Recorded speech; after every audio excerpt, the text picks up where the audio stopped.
Hello, everyone, and welcome back. I'm excited to get back on track with a couple of these Ask the Prof style videos. I really do enjoy being able to kind of put the coaching hat on, or my former life, use that side of the brain every now and then. And so thanks for indulging me and watching along as I talk through some of these issues that are definitely relevant in the sport, and hopefully relevant to some of you out there as well. A number of you saw a post that I did on Instagram a few weeks ago about how I'm using the off season to specifically work on some heat prep. And obviously, I do have some warmer races on the schedule this year. Ironman Texas can certainly be hot and humid.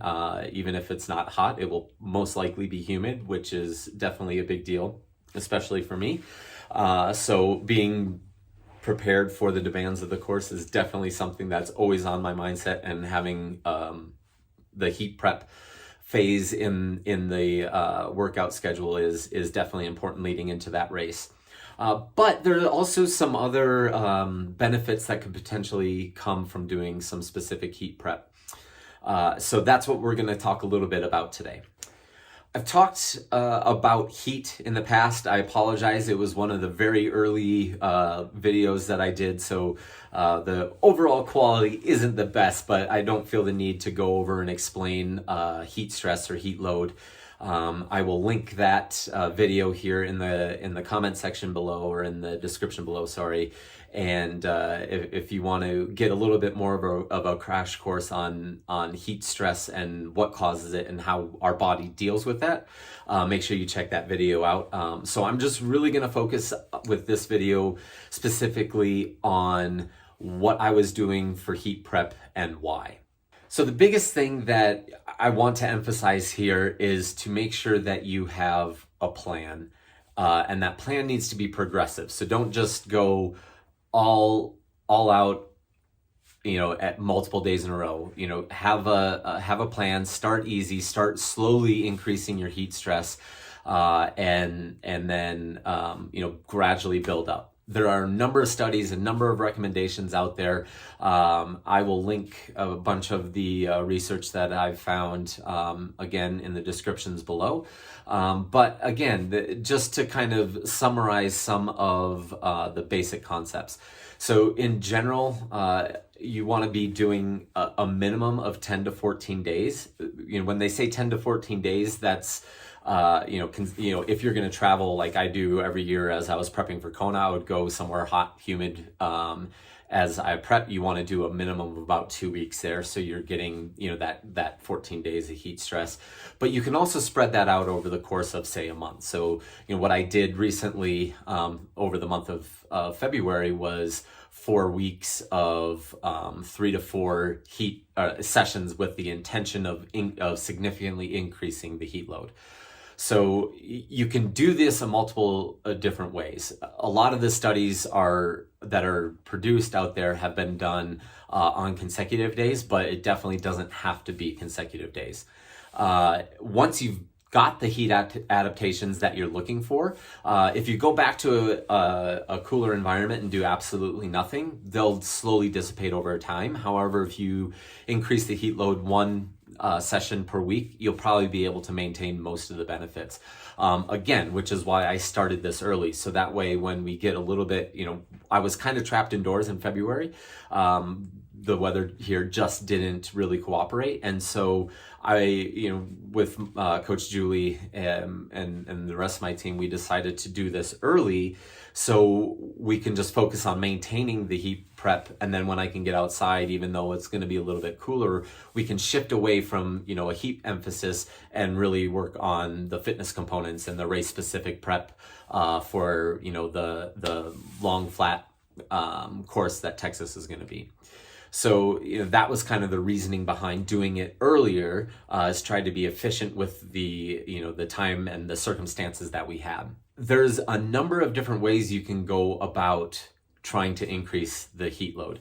You can exercise overdressed. some might be able to get there by simply removing a fan while they're riding their bike or running on the treadmill indoors. I typically can't get the heat load that high working out here in my basement. If I'm at the gym, depending on the conditions of the gym, that might be a little bit of a different story. But generally here, I either had to overdress or I had to overdress to get my temperature up to where I wanted to.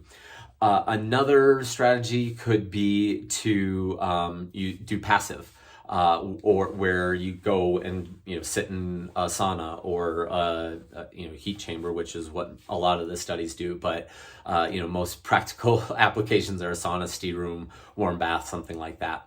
That obviously takes a little bit longer if that's your only approach. One thing that I really do like to do is do a shorter workout, like an hour to a 75-minute workout, then go directly into the sauna. So, at the gym, running on the treadmill, directly into the sauna after. That can definitely help get the stimulus that you need, or get the core temperature elevated enough for long enough. That is one thing that is really important, is to be paying attention to your core temperature. There's a lot of different ways that you can do this now.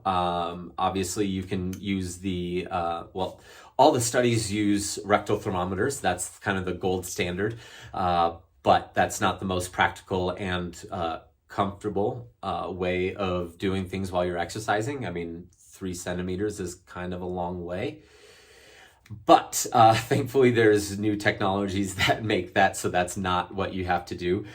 You can use like the child inner ear thermometers. That's what a lot of individuals will do. What I've been doing is actually using a new device called just Core, and it's a device that allows you to measure your core temperature. It is not something that I am being sponsored by or have ever had any sort of a partnership with.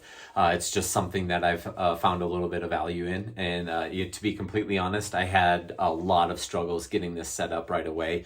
I was one of the very early ones that got it, and I found a lot of software glitches and things like that.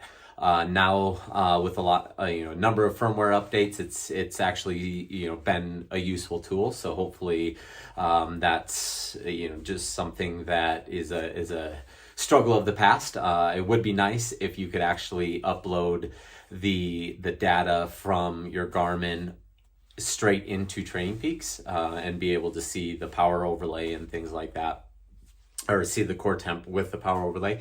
You can set it up so you can download the widget in the App Store on the Garmin and be able to see your live core temperature reading on your Garmin, but it doesn't show up in the data files afterwards. You have to kind of compare and contrast afterwards. So there's still a little bit of ways to go. I know that's something that I'm sure is in discussion between Training Peaks and Core to figure that out if they see any value in that. I, as an athlete and as a coach, definitely would, but hopefully that comes along. But anyway, that's actually what I've been using.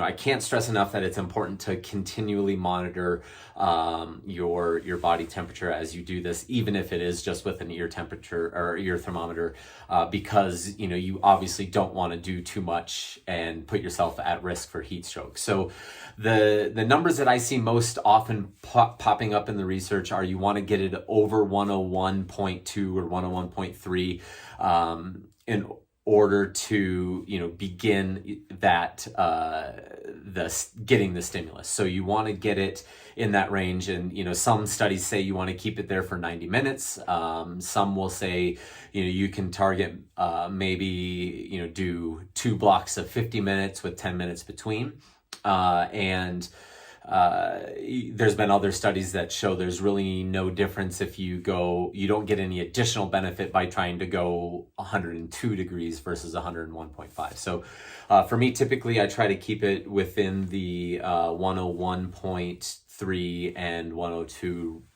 range. The upper limit to where you should pull the pin, a lot of research studies use 103.4. I don't really know why they chose that. 104.0 is defined as heat stroke, so I'm not really sure why 103 is where they cut it. That seems awfully high to me. But yeah, you're definitely not going to be comfortable there anyways. But that's kind of where a lot of the research studies would have pulled the pin and ended that trial if the core temp got above that. Again, always be smart and, listen to the body, and, there's no heroes made here. You don't need to, do something so much to the point that you pass out or give yourself a heat stroke that will have, long-term impacts. Yeah, again, I'm talking about some of the things that I've done, some of the studies that I've read, but I really encourage you to follow a specific and a well thought out protocol. Don't hurt yourself doing this by any means. It's supposed to make you either be able to manage the heat a little bit better, or possibly have some additional performance benefits, not put you in the hospital or even worse. So again, disclaimer over, but yeah, be smart. So I mentioned that there are obviously some benefits from this. Studies have shown that one of the first adaptations to heat is an increase in plasma volume. Basically, more fluid gets added to your blood, so you have more more reserves, so you can sweat a little bit out. That could possibly have some performance impacts. Although studies on this, even when you're not in heat, but studies on that are a little bit mixed. So you can't say that definitively one way or the other. Another benefit is an increase in hemoglobin levels. So increase in plasma volume, increase in hemoglobin levels. That typically means increase in cardiac output, which is heart rate and stroke volume. Two of the three components of your VO2. So those should have some level of performance impact, whether you're in the heat or not. There are a lot of questions that do somewhat remain unanswered. For me especially, it's really hard to find studies done on elite athletes. Can elite athletes get the same level of benefits? A lot of these studies are done on who they can get, on the subjects that they're able to get. And so they say well-trained athletes, but really what does that mean? And so there's just not a ton of research out there on the top level athletes. So a lot of it have to be, looking at individual numbers and some of the assumptions based on the studies that are being done out there. And then also, living at altitude, we would see an increase in hemoglobin anyway. So can you still see those benefits of increased hemoglobin while, is there a stacking effect or not? And I just haven't found much research on that yet either. Maybe somebody at CU here will need a master's thesis or something after watching this video. There's an idea. So we talked a little bit about some of the protocols out there in the research that can be adapted to fit what you're actually trying to do. So here's specifically some of the things that I've been doing. I started with 75-minute sessions, which probably were a little bit too short. But the goal is to get the core temp elevated as quickly as you can within the session. So the first session that I did was like a zone 2 ride, overdressed, and we were just monitoring the core temp. And over the course of the hour, I didn't get close to 101. So that just wasn't enough. So then we had to start to add some intervals in and do the intervals early on in the session to try to get the core temp elevated long enough to get the stimulus that we're looking for. We started doing that. And other things that we do would be to go to the pool and do a hard swim session, and then go directly into a steam room afterwards. The pool is obviously quite warm. It's like most community pools, so pretty easy to get the core temp up there. I wasn't actually monitoring the core temp in the pool, but I would start monitoring that and the heart rate as soon as I would get into the steam room afterwards. I chose steam room. I'm much more sensitive individually to humidity than I am to overall heat, and because my gym doesn't have a sauna, so I have steam room. But I would have probably preferred that anyways. But so yeah, going there, getting in, doing a hard workout for an hour or 90 minutes, and then going directly in there, and basically monitoring the core temp and what is happening over the course of 30 minutes. The goal is to stay in there for 30 minutes straight.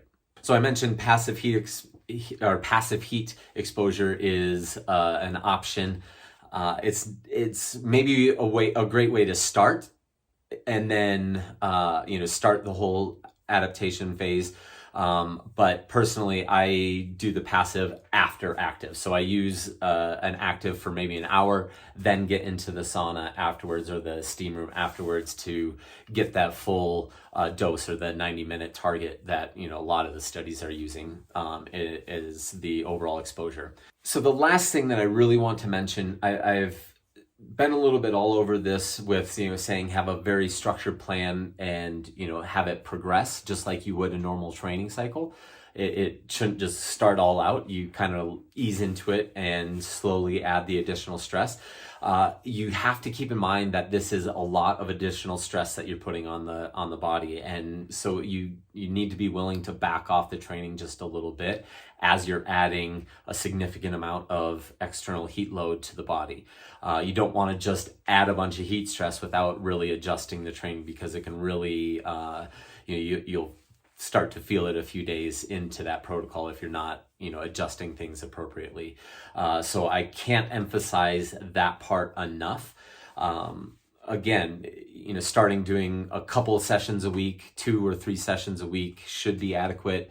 If you go to someplace warm and can do a camp and do up to 2 weeks consecutive, great. But if you can get 10 to 14 sessions, and you want to try to not do the last one a week before the race. So finish up the heat prep within a 7 to 8 day window leading into the race to allow the taper to kind of you're tapering off of that additional stress as well. Maybe having a few short, if you're racing Kona, for example, having you're doing a few short workouts in the heat obviously is going to be given, but you don't need to sit in your car with the windows rolled up or anything like that on race week. That'll not help your case at all. All right, that's all I have for you on this topic anyways this time around. If I missed anything or if you have any other questions, please drop them in the comments section below. Otherwise, we'll see you next time.